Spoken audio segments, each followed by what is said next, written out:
Hi everybody and welcome back to Rebellious Menstruation. This is a book review on the Vagina Monologues by Ensler. I would like to do more book reviews, but it is very hard to actually find period-related books or vagina-related books or anything related to female anatomy that is not a diet book. Because, you know, the patriarchy hates women. So every time I go anywhere near a bookstore, anywhere near any type of bookstore, whether it's secondhand, new, or, you know, specific, I will always go look in the health section, and all I can find in women's health is diet books and how to not be fat. So, bit disappointing, but here we go.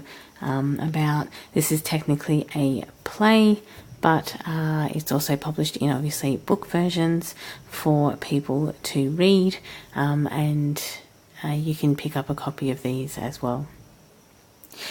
The Vagina Monologues was written by Ensler in 1996, following over 200 interviews conducted about women's relationships to sex, violence against themselves, and relationships with either other women or men.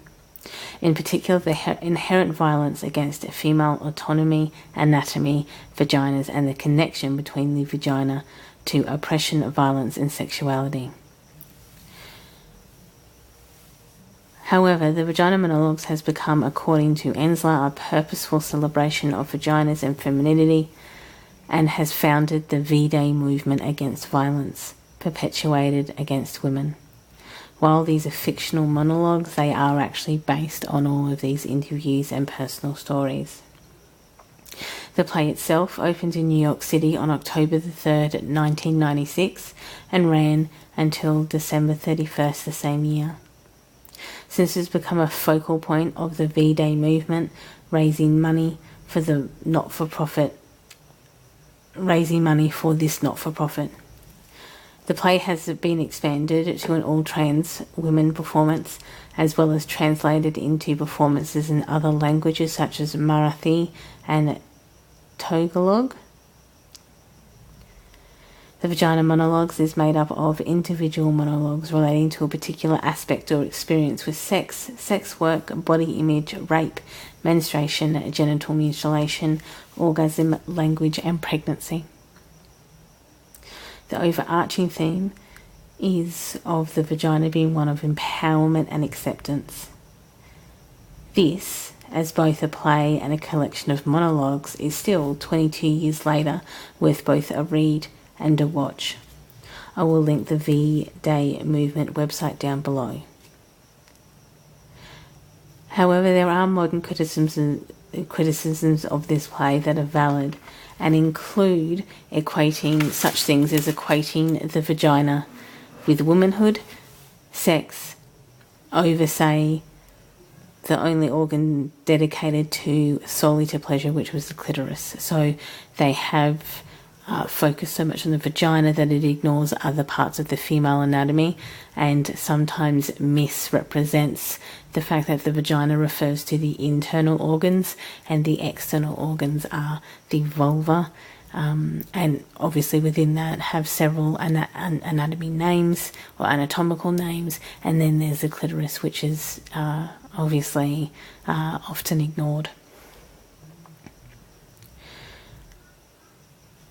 Other criticism include that it ignores completely trans women, gender non-conforming, and queer space ideology, as well as being emblematic of second-wave white privilege feminism over third and fourth-wave intersectional feminism. However, bear in mind this was written in 1996, and a lot of before third, and it did really come out of this second wave feminism, which admittedly was very white privilege feminism. However, the very slow graduation out of these critiques has become far more positive, with more plays and monologues being written and performed at V-Day movement events to better represent an inclusive intersectional feminism and women that include trans women and gender non-conforming. and people who are gender non-conforming.